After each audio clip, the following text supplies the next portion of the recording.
Politricks. Stevenson and Yates.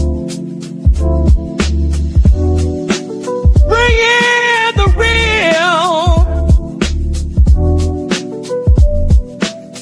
Yeah, the river of truth is rising. No silence, no surrender. Stevenson and Yates. Good evening. Good evening. It is Tuesday, Ania. Well, we're thankful to be here on this day. So that's one of the things that we can definitely be grateful for. Grateful that we have this platform, that we get an opportunity to discuss all the nonsense and all the ish that's going on around town. A lot of things going on in politics. They want to take away our education. They want to take away our civil rights. And now they want to take away our voting rights. That's also want to be changed. Well, I'm here to discuss these issues today, and I brought a brother with me. The brother's always with me, and I'm always glad that he's here. But I'm going to do a little one thing. I got to give him a round of applause. And then I'm going to bring my brother Yates in. Ashe, brother, how are you, man?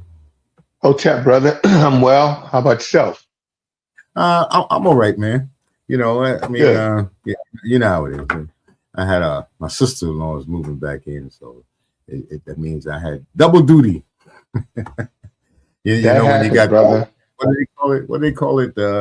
When the wife's duty. And, oh yeah. Now I got two of them. I got her and her sister. So brother, in this double the trouble. In this economy, we got to do what we got to do to survive. I hear. You know, there's a Chinese proverb. What my man said? The worst thing you can have in your house is two women. I don't know how true that is, but I guess I'll be finding out soon enough. You will. Anyway, you know, we started up this show and I was talking about some things that's going on around town in politics. I was explaining I don't understand why these people want to take our education away. They want to take our culture away. They want to take the civil rights away. They keep talking this DEI nonsense, affirmative action, everything to put us down. Then we go through the nonsense with the education. And I try to explain to young people, you should go to school. You should at least attempt to try to get higher learning. I mean, everybody's not going to get there. But I believe you should at least attempt. Go to college. See what it's about. See if it's something that you like. Don't just go by the old saying, well, college is not for everybody, because that's just a talking point and it's an excuse. And to me, it's just another way they put the propaganda out there. It's just another way and another way of taking education from us. Back in slavery time, they didn't want us to read because we became dangerous. So I don't think any of that's changed. They don't want us to become more educated. We become more educated, we become dangerous. You understand? We'll fight for things like voting rights and all that good stuff. Right now, as my man said, we got the poorly educated, the uneducated, as you want to call them, right? And look at the way the country is going. Just think about this. You got people that they want to import into the country to do the type of work that needs to be done here. It's not manual labor, but it consists of more you using your brain. In other words, you got to have degrees, you have more education. And Trump already said, we got to import because we don't have enough people here that can do that. You know, and I look around, we're like number 27th in the world as far as education is concerned.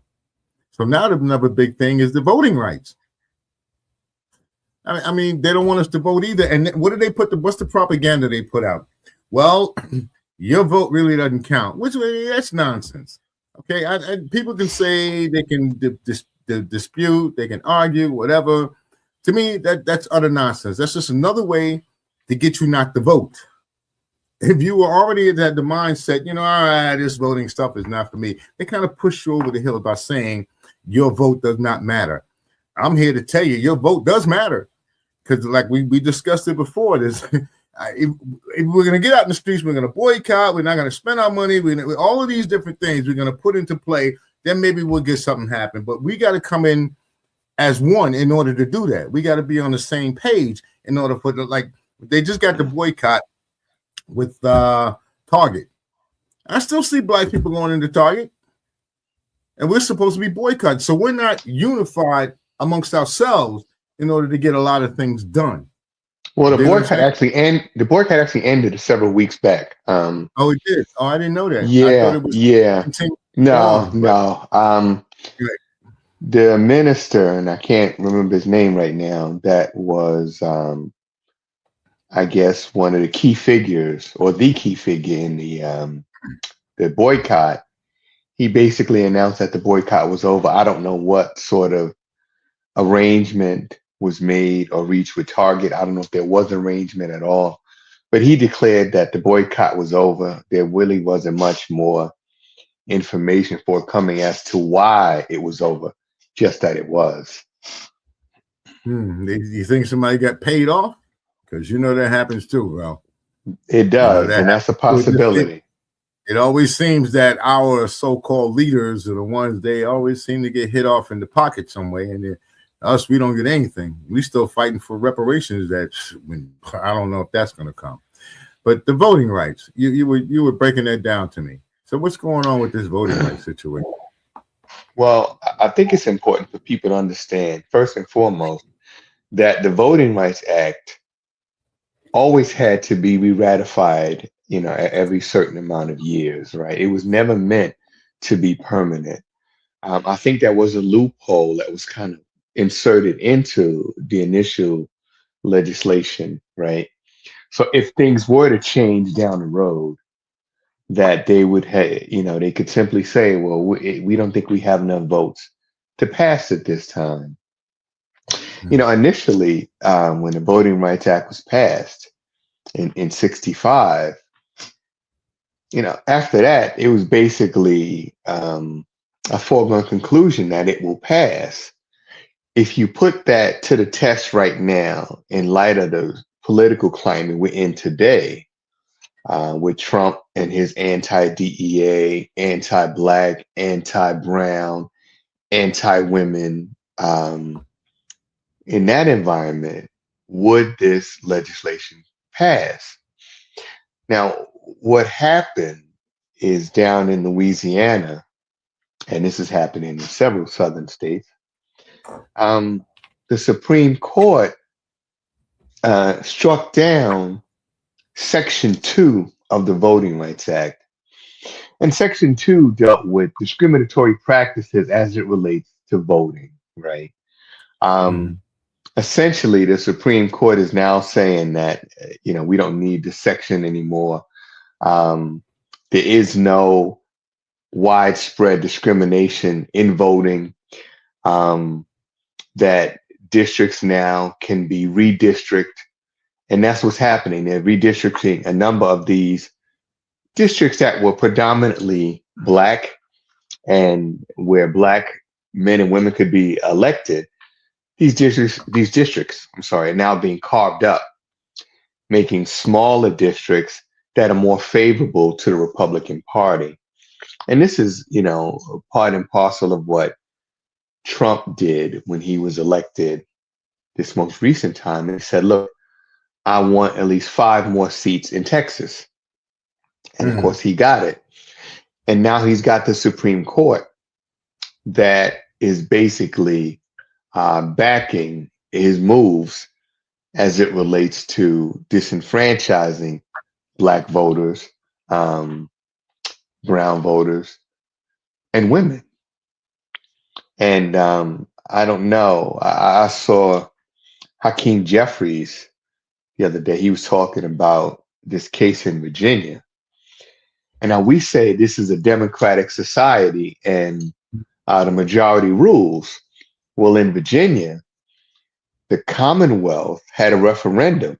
Commonwealth of Virginia had a referendum, and the referendum passed to redistrict. And of course, the Supreme Court of the state of Virginia voted that down. What happened to majority rules? That was supposed to be the mainstay in this country. If the majority says that we agree with this, then it passes, but that's not the case anymore. So right now, a number of states, I believe Texas, Mississippi, Alabama, and a few others are already redrawing their lines to make it harder for people of color to be elected, making it harder for Democrats to be elected through the deep South.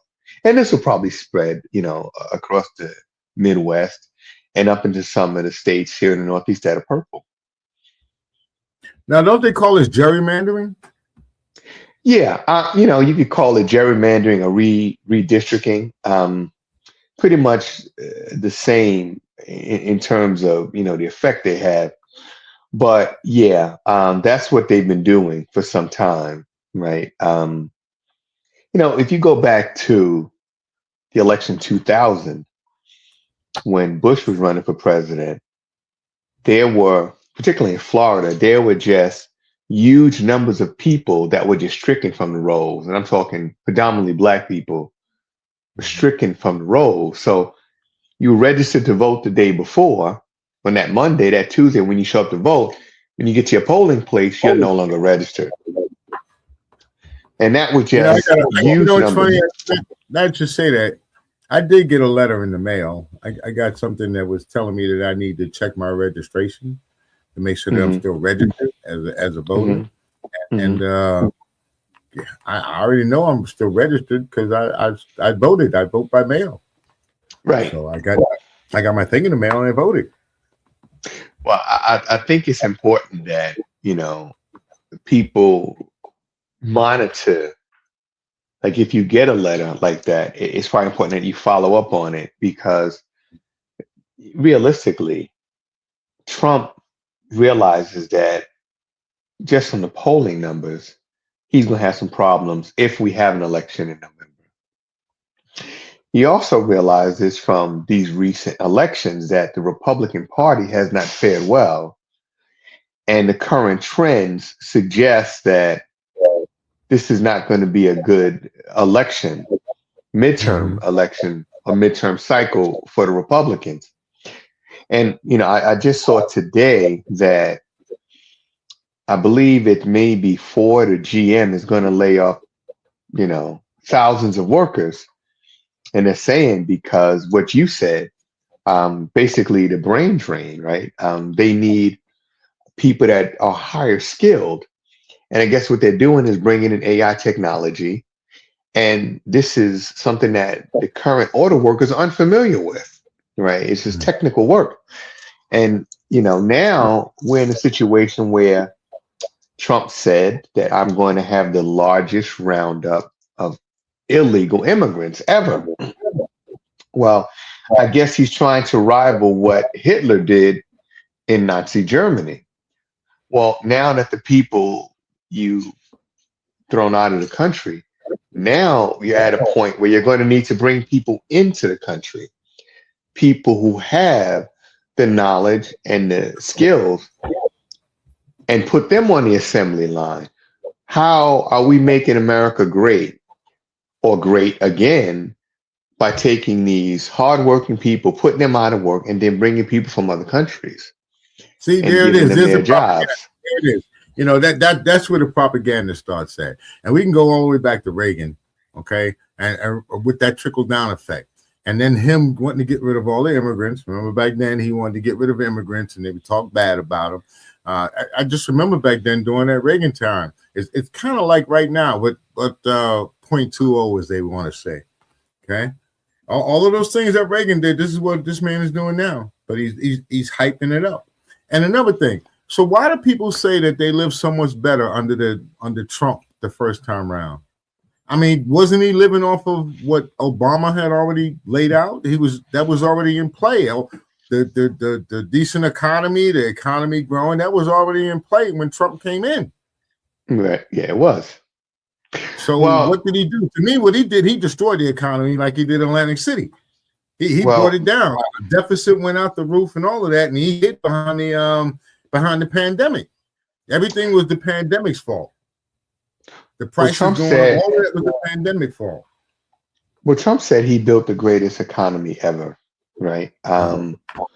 And people believe that, right? I mean, people refuse to believe that Obama was responsible for growth in the economy, right? They refuse to believe that, so many, when you're president, so many bills that you sign will go on after you leave office, right? Like tax cuts don't expire. Like some of the tax cuts that Trump just put into effect under the big beautiful bill, some of those won't be set to expire till after Trump has left office, right? Mm. So a lot of these bills that the president signed will continue even after they've left office, and that was the case with the Obama administration. So a lot of the economic growth, the recovery, all that was under the Obama administration. But people, for any number of reasons, did not want to accept that. So when Trump said, "I did it," they just said, "Well, yeah, he did it," and they didn't dispute it, right? I mean, his followers didn't dispute it. They said, "Well, yeah, he built the greatest economy ever," and some to this day still believe that Trump was responsible. And if you look at it, Trump wasn't even in office when the economic recovery and the turnaround began, but they still say that Trump is responsible for it. But that's just part of, Trump's his propaganda, and also Trump's. I mean, there's no other way to say it, but Trump's lies, right? There you go. That's what I was getting to. Trump lies. Right, That's exactly right. what I wanted to say. And that's what it is, right? He lies about everything. And, when I said bring people into this country, in India has kind of cornered the market on computer technology. And, they're looking at things like advanced AI technology. So I can see, in months and years to come, an influx of people from India coming here, taking these jobs, on these assembly lines, right? We're going to force American workers. They've been here for a while. That's what it seems like they've been here for a while. They have, but some Indians were actually kicked out of the country. Some were, deported. But he's going to have to, I guess, smooth over relations with India and bring them back because, when in a situation like this, the auto industry is a big part of the U.S. economy, right? And it's kind of a bellwether for the entire economy. If the cars aren't rolling off the assembly line and people aren't buying cars, that shows that the economy is lagging, right? And the economy is lagging already. So many job cuts, so many businesses that have been lost over the years. We have the war, we have the closure of the Strait of Hormuz. All this is causing the economy to crater. And Trump, his focus seems to be elsewhere. The other day, you have people that have died in this war in Iran. You have hundreds of billions of dollars that has been set aside for this war and to restock after the war, stockpile of weapons. And Trump is focusing on things like the ballroom and how much gold ornamentation is going to be and the curtains and things of that nature. Totally out of touch with the suffering of the American people. He talks about gas prices as if they haven't gone up over $1 a gallon since this war started. Marie Antoinette? What was that? Let him eat cake? Let him eat cake, yeah. And, he's completely out of touch. Yeah, he's completely out of touch.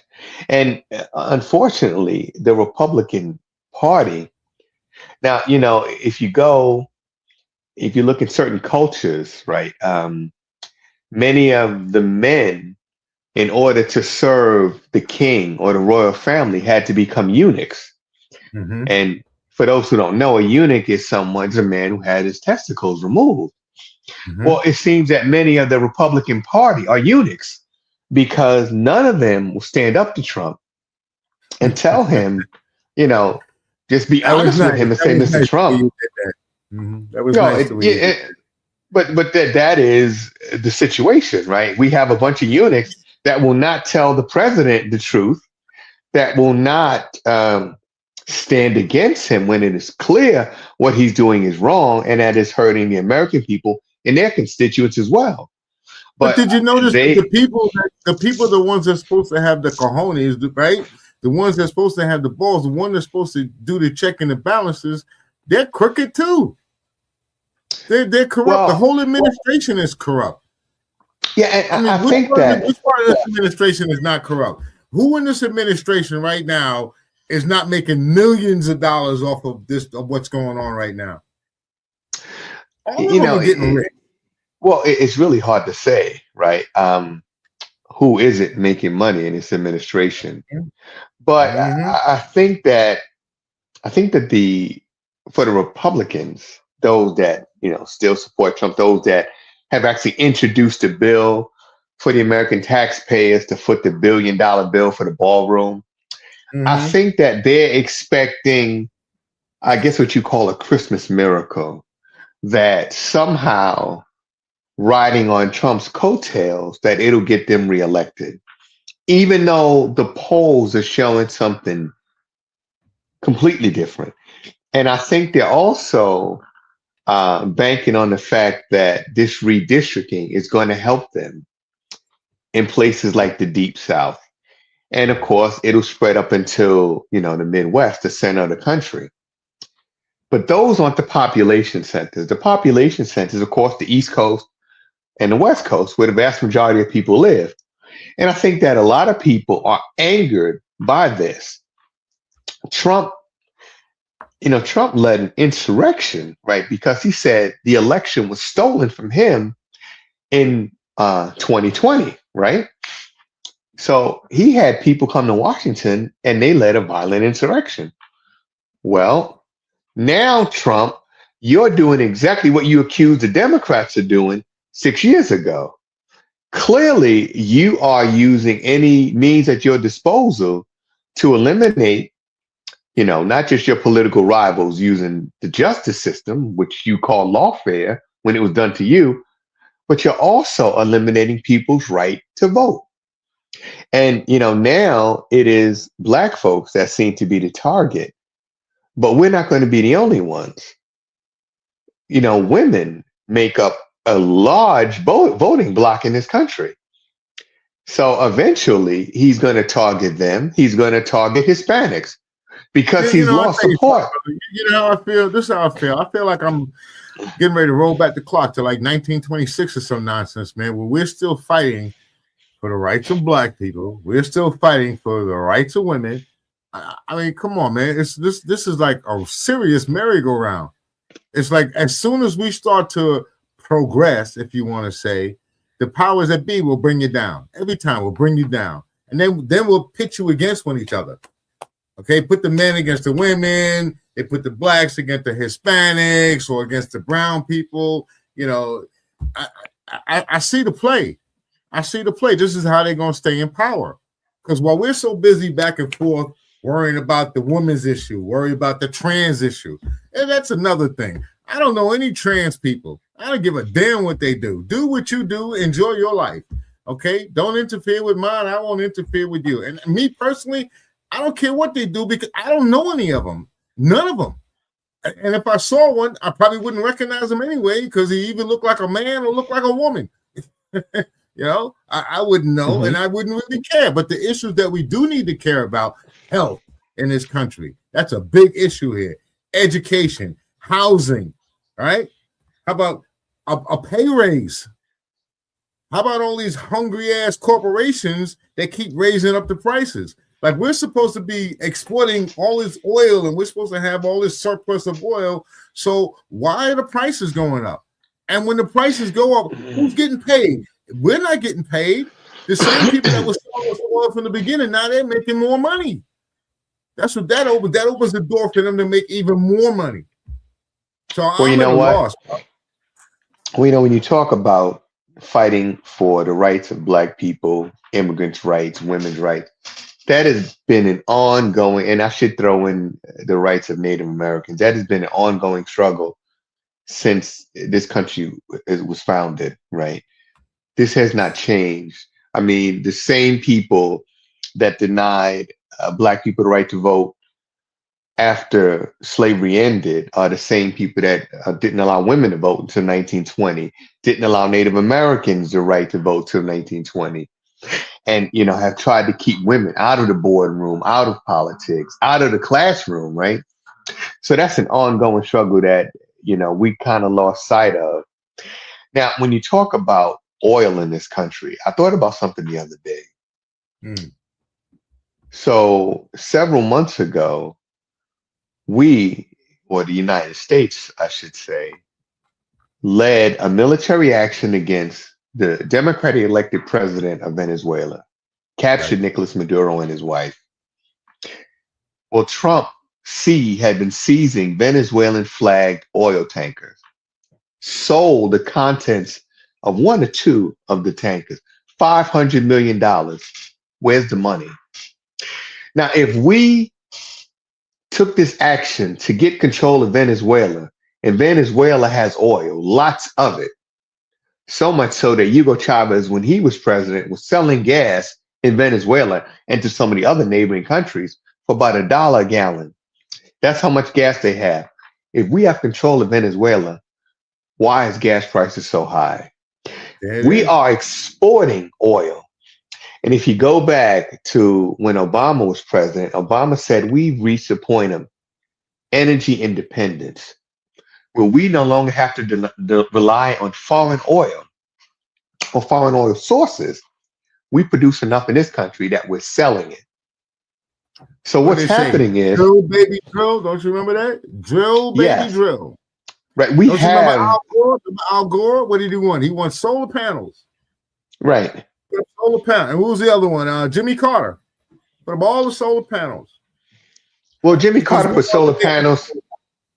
Well, Jimmy Carter put solar panels on the roof of the White House, and he was right. Because well, you gotta lead by example. You lead by example, right? Well, right now we have a number of situations going on. We have an environmental issue, right? We know about the ozone and how, we reduced the layer or protective layer of the ozone. We also have pollution in our water, pollution in our air. And we know that fossil fuels is causing the Earth's temperature to rise incrementally every year. And yet our elected officials working with the energy companies are telling us it's a hoax, that climate change is naturally occurring, nothing to worry about. It's like there's a dead body in the street, or several dead bodies in the street, and they tell you, oh, go home, there's nothing to see here. Well, what's happening is you look at the polar ice caps, they're melting. The habitat for things like polar bears, creatures like polar bears, shrinking yearly. So something is happening. Something has to change. And if you think about it, we live not far from Pocono Raceway. Those cars that run on that track at nearly 200 miles an hour run on ethanol, Formula One. Ethanol is made with corn. It's environmentally friendly, right? Environmentally friendly, made from corn. We could grow that corn, fuel our cars, save the environment. If a car can run 500 miles at 200 miles an hour, you can put ethanol in your car and drive it down the highway at 70, 80 miles an hour safely, right? But because there's so much money. You know what this reminds me of? Remember back in the day when people were smoking cigarettes, a lot of people smoked cigarettes. It was a big thing. They had the posters up, they advertised it on television, right? They really promoted, they tell you cigarettes. Those doctors, they were prescribing cigarettes to their patients. They were telling you, and the cigarette companies, what were they telling you? It's not cancerous. Right? This is the same thing that they're telling you about what's going on with the climate. Oh, there's nothing to see here, and then we come to find out, just like cigarettes, it's a lie. So here we got these greedy son of a, all they want to do is make $1. They don't care if your life, they don't care about anybody's life. As long as they get this, now here it is, generational wealth. That's what they're looking for. Now, here's the thing. I'm glad you mentioned life. because I see something that could be an issue for all of our lives. And what I'm speaking of is this ship out in off the coast of Tenerife where you Oh, had the right. hantavirus outbreak. Now, this is eerily familiar to what happened with the COVID outbreak. They Mm. said a person arrived from China who was patient X into Seattle. One person. Next thing you know, within weeks, we had COVID spreading across the country very rapidly, and in fact, around the world. Now Mm. you have this situation where you have this ship out at sea. 3 people have reportedly died, and there were Americans on this ship. Well, the other day, I believe it was the CDC sent a crew to bring those people back to the United States. They're saying that this is not person to person contact. That's what they're telling us. Now, here's my Who was thought. on that ship? Who was on that daggone ship? Wasn't it people to people? I'm sorry. I mean, wasn't Exactly. anybody on the ship? People. I don't think they had animals as their cargo or anything like that. Right. And my thought is, if you have people who have been infected by the hantavirus, why not treat them in isolation where they are in Tenerife in Spain? And when they are healed, then bring them back to the United States. But now keep in mind, right? The last time we had a pandemic, Trump was president. Mm-hmm. Maybe the powers that be wanted to bring down Trump's presidency. So all of a sudden, COVID hits. Trump has no idea what to do. He's telling us it's a hoax. Nothing to worry about. Nothing to see here. He threw the plan out. Obama had a plan. Let me throw that out. There was a plan, a pandemic plan that had been in place, right? Mm-hmm. Well, of course, Trump doesn't go according to plan. So he was telling us this was a hoax. It was a Democratic hoax. One day it'll just disappear. Well, Mr. President, 5 million lives disappeared with COVID. And now we have Trump back in power. Is this round 2? Now, for the powers that be, I don't think it's Iran. No, think about this. Back when Obama, when he was, I guess, 2015, when they made that deal with Iran, and then when you break down everything that was supposed to go on during that time period with them dismantling the nuclear arms and all the Iranian the stuff that they had, the uranium that they had there, breaking it all down. In the 25 years, it was supposed to have been gone. It had people in place that was going to be checking on them, that that they would constantly be monitored, and this was supposed to be done at the beginning of it after a 10-year period where they were supposed to have damn near nothing, and over 25 years, that deal was supposed to last for 25 years to be monitored. Well, what did Trump do? He said it was no good. He got rid of it, right? Now look at where we're at now. And you know what kind of deal he's looking for? The same deal he got with Obama. That's what he's looking for. Well, yeah. I mean, that's one of the reasons why I'm saying that this may be, another pandemic or epidemic or pandemic, right? Mm-hmm. Because at this point, Trump has gotten out of control, right? Mm-hmm. One of the things that corporate America likes, the 1% likes, his war, because there's tons of money to be made from war. Trump stopped funding the Ukrainians, stopped providing them with weapons. So that's a strike against him. This war in Iran, well, it lasted 6 weeks, right? They say it's not a war, but they're still bombing. Well, I mean, they were bombing, but not yesterday. And Israel had to stop bombing at all.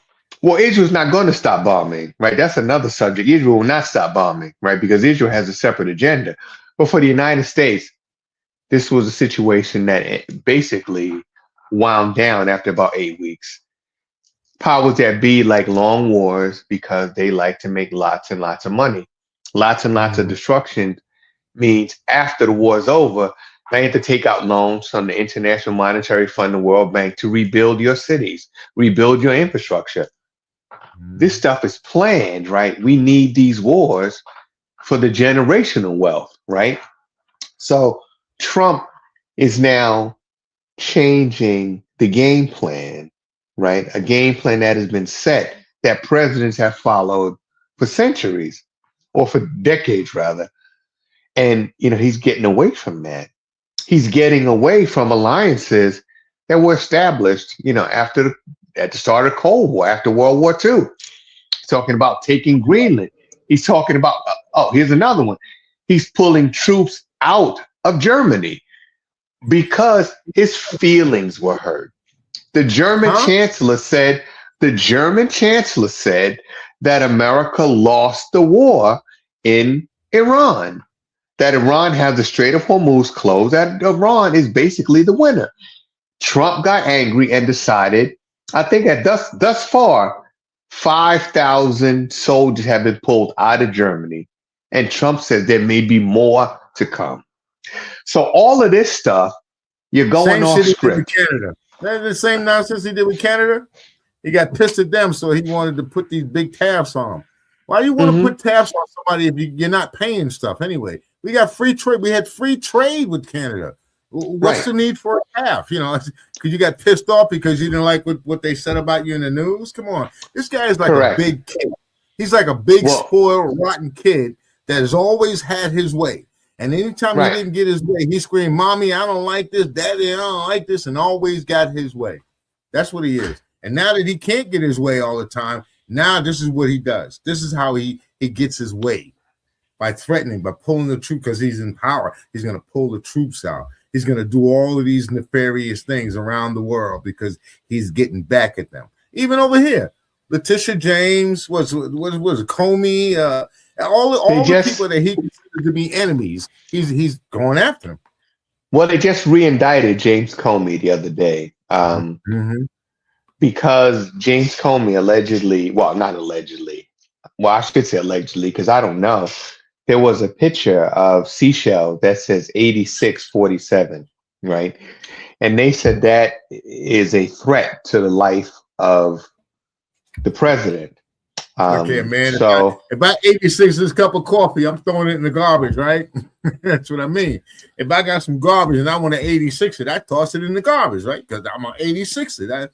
86 could mean a whole lot of things, but I still, how are you threatening somebody because I'm going to 86 you? And he didn't say he was going to 86 him. On the thing, it says 8647. Well, you know what? Let's be realistic. That could be the last four numbers of a cell phone number, telephone number, a security code, right? How do you prove that was this man's intent? How do you prove that there were not other numbers before that you only captured that portion, right? How do we know? This has nothing to do with justice. This has nothing to do with a threat to the president. This is the president's retribution campaign. Since he's been reelected, he's attempted to, Comey, this is the second time, Letitia James. He wants to go after Schiff, Senator Schiff from California. John Bolton had his home raided.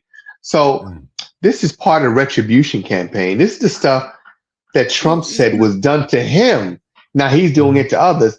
And the Republican Party that was so loud and vociferous when it was done to Trump says nothing now that is being done to others. Weaponizing the JOD? Oh my God! No, don't tell me that they're not. Tell me that they're not weaponizing the JOD and going after their enemies with. Tell me that's not happening, because that's exactly what Trump said that the Democrats were doing to him. And this is what I noticed about Trump too. You could take this to the bank, man. If that man says somebody's doing something against him, believe me, he's doing it against them. If he accused somebody of stealing because he's a thief, okay? If he accused somebody, lock him up. Who needs to be locked up? Honestly, if I had to, this is what kills me. So R. Kelly is in jail, right? For all whatever crimes he committed. Didn't Trump commit more serious crimes, more severe crimes than what R. Kelly supposedly? How about Epstein? All the crimes, all those people, didn't they commit more crimes than R. Kelly? So why is R. Kelly in jail and not Trump? Well, they said there can be no justice when the criminals write the laws, right? So now you have the president, a convicted felon in the White House that has gutted the Department of Justice. I was listening to MSNBC earlier today, and they were talking about the number of FBI agents that were fired, even those that were even involved in the periphery of the investigation of January 6th. Anybody close to that investigation transferred, fired, demoted, something to get them out. And Todd DEI was a big part of it. That's how they got rid of all the black people. Well, okay. Todd Blanche, he did a presentation to one of these conservative groups, and he said that no one at the Department of Justice, not a single person today at the Department of Justice, was there or involved in the prosecution of Donald J. Trump. So basically what he's saying is we cleaned house. Anybody that had anything to do with prosecuting Trump has been removed from office, has been fired. There is nobody right now in Washington that had anything to do with the investigation of January 6th. Now, this is something that the Republican Party has nothing to say about it. We're going to bring this back on the other side. But, just to speak about the insurrection deal, I noticed that when white people get angry, not to say white people in general, but they get angry, they get very violent.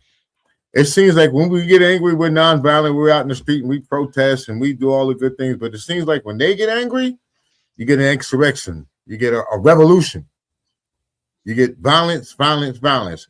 Okay, on the other side, let me hit this up.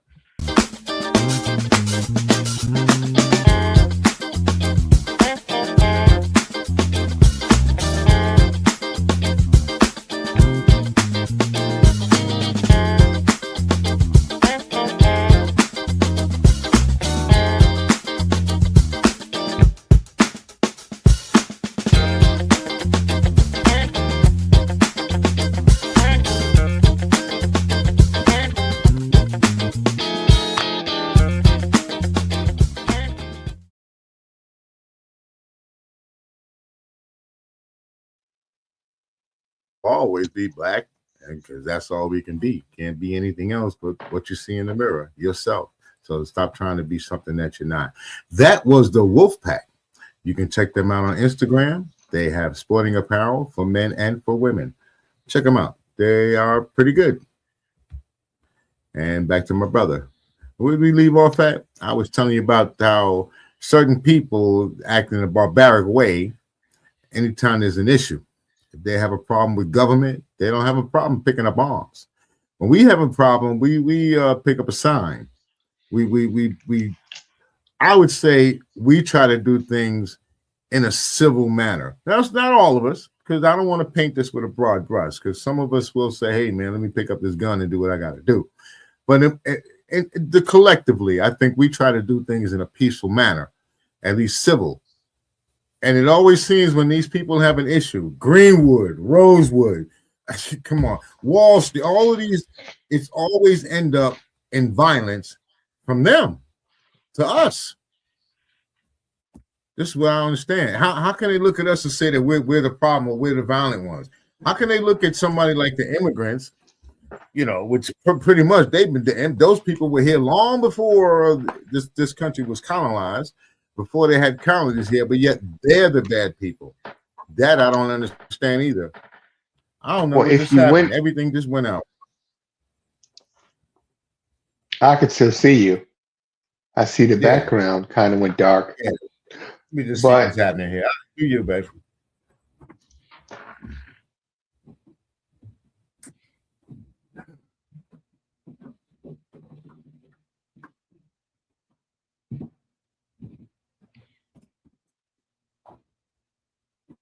There you go. All right, I'm back. Well, when you when you win the wars, you get to write the narrative. You get to tell your story. Right. And, you know, those Caucasians that resort to violence or have resorted to violence have told their story. And a lot of us haven't challenged it. A lot of what we know of history, we know because people told us it's so. Not that there's proof, just that they told us, and there's a belief on our behalf that, yeah, well, it sounds true, so we won't argue, we'll accept it for what it is. But here's the dilemma for Black people. If the attack on the voting rights and civil rights acts continue, and they will, and it becomes apparent that we will lose the privilege to vote. I don't want to say right to vote, the privilege. What are we willing to do to maintain that privilege? Now, you have to understand something, right? You mentioned Greenwood, the Black Wall Street, Greenwood section of Tulsa, Oklahoma. You mentioned Rosewood. There were several other thriving Black communities that were set upon by angry white mobs and destroyed. Countless people killed. Well, we weren't able to defend ourselves, at least not properly. What do we do today? If you lose the right to vote, right? I mean, what's next? Sections of the Civil Rights Act are also under attack.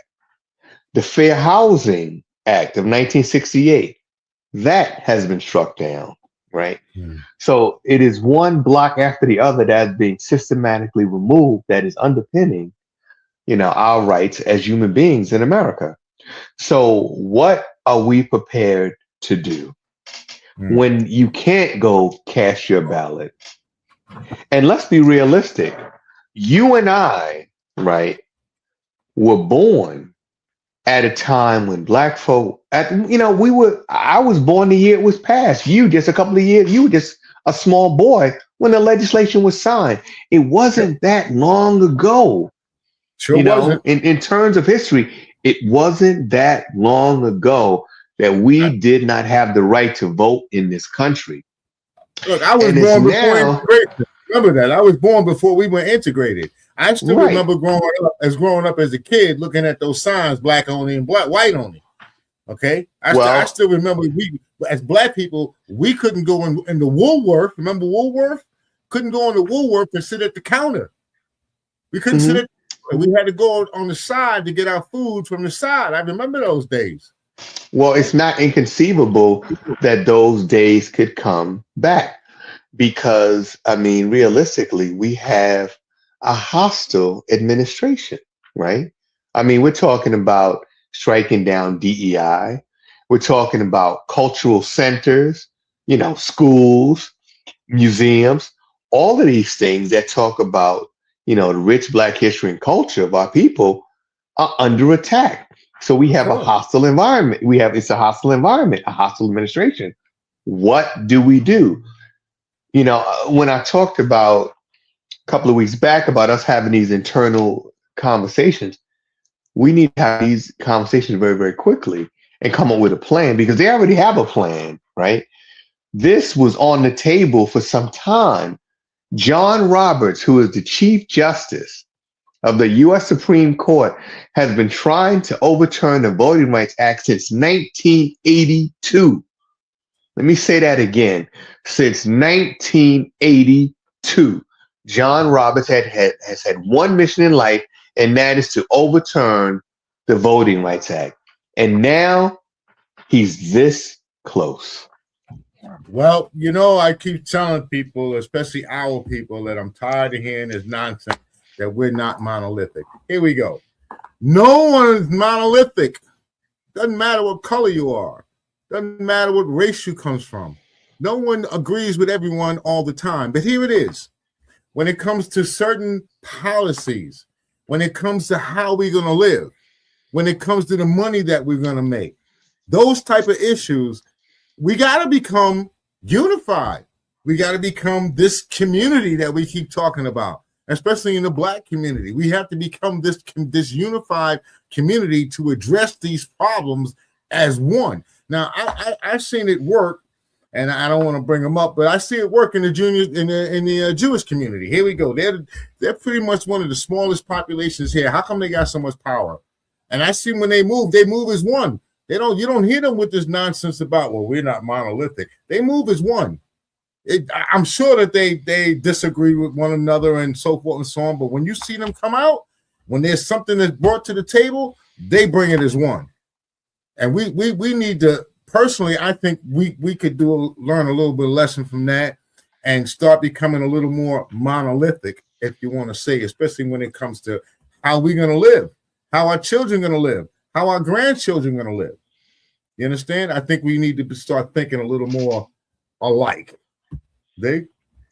Well, you mentioned the Jewish community, and for the most part, the Jewish community votes as a bloc, right? I mean, probably the vast majority of Jewish people in this country, one of their major concerns is the health and welfare of the state of Israel. Mm-hmm. And, their vote reflects that. They will support only candidates that make a definitive statement that you will support Israel. Mm-hmm. And I think I mentioned this, I mentioned this repeatedly. Of the 535 members of Congress, only 10 don't take money from AIPAC. Mm. So the Jewish perspective on Israel is deeply entrenched in Washington politics. I mean, let's be realistic. This war that we find ourselves in right now in Iran, what have we gained from this war? Nothing. The losses are mounting, right? The economic loss, the loss of human life, right? American soldiers, the losses are mounting every day. That Iran keeps the Strait of Hormuz closed. What's happening is we have, higher energy prices every single day. You go out to the store or to the gas station, gas is about $4.60 on average a gallon. No. By the weekend, it will have gone up, right? And this is because there's not the free flow of oil through the strait to drive down the prices. And because of that, right? We're looking at possibly a global recession. Now, here's my question. Let's take a big pie, this big old round pie, 100%. 20% of the world's oil comes from Iran. 20%. What happened to the 80%? Where's that? I mean, it should be it should seem that the math doesn't work out to me. If 80% of the oil came from there, I can understand it. But we're talking 20. As a matter of fact, most of America oil don't even come from there. Do you know how long it takes for a ship to get from Iran over here to the United States? The ship probably left about 8 weeks ago and just now probably arriving. I don't understand it. I'm like I said, the math ain't mathing, man. It's just not mathing. Well, for us in this country, most of our oil that we produce is produced domestically. We get very little foreign oil now. We don't really need it. So as I said, America is exporting oil. So we have exporting us now. Right. So if we have enough oil to export, we have enough in this country to bring the prices down. But I said this to somebody the other day. When we were kids, the most successful and wealthiest corporation in this country was General Electric. Now, in the top 5 is ExxonMobil.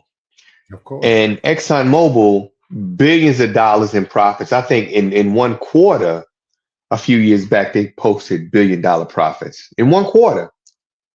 So now with energy prices so high, right? Yes, I know the cost of a barrel of oil has gone up, I think $10 or $20 from what it was prior to the start of the war. But gas prices have increased by over $1 a gallon since the start of the war. Now, ExxonMobil has stations all over the country, all over the world. With them charging more, I mean, if we're paying nearly $5 a gallon here, imagine what they're paying in Europe per liter, less than a gallon, right? So ExxonMobil is making money hand over fist. That's right. And a corporation like ExxonMobil, you don't dictate the price to them. They dictate the price to you. We're going to buy your oil at this amount of money. And if you don't sell it to us, you won't sell it to anyone. This is the problem that started the conflict in Iran. In 1953, 53, England, under BP, which is British Petroleum at the time, said that oil was they got together with the United States and engineered a coup that led to the overthrow of their president, Mohammad Mossadegh. So we talk about Iran in terms of being this evil empire when it was the United States and Great Britain that started the conflict 70 years ago. And then we talk about who put that regime in there? We did. Thank you. The Shah of Iran was put in by the United States. He was here. He went from here to, he was in Paris. He was living here. We sent him back. He came from, no, the evil regime. I'm talking about the evil regime. That's the one that came from here? They were evil. Yeah. You know, they were bad people. Right? They're disgusting. They're bad people. They're murderers. They're terrorists. Give it all the negatives right there. And where did he come from? Right here. Yeah. Right here. Yeah. Sent him to Iran, propped him up, and made him the absolute leader of Iran. He was a brutal dictator.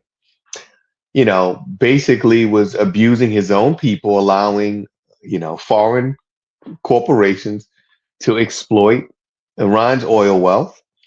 And eventually he was driven from power when Ayatollah Khomeini came back from Paris and began to establish a theocratic government in Iran. But they didn't start this trouble.